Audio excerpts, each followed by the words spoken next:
आप्यासाठी मी 1 वाटी तांदूळ आणि पाव वाटी उडदाची डाळ सकाळी भिजवून ठेवली होती काल, आणि रात्री मिक्सरमधून काढली बारीक पेस्ट करून. ते छान फर्मेंट झालं होतं आणि आत्ता ते छान फर्मेंट झालं आहे.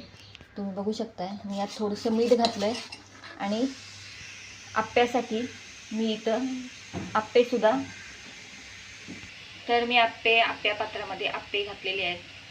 आता मी छानपैकी ते भाजून शिजवून घेते.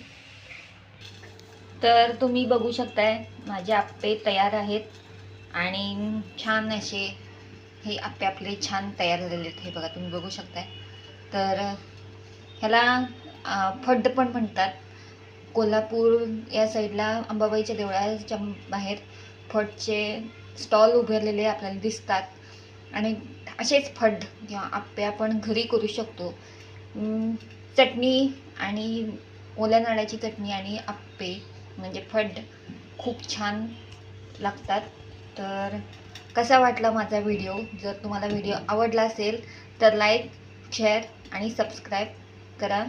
आणि जर माझ्या चॅनलवरती तुम्ही नवीन असाल तर चॅनलला सबस्क्राईब करा.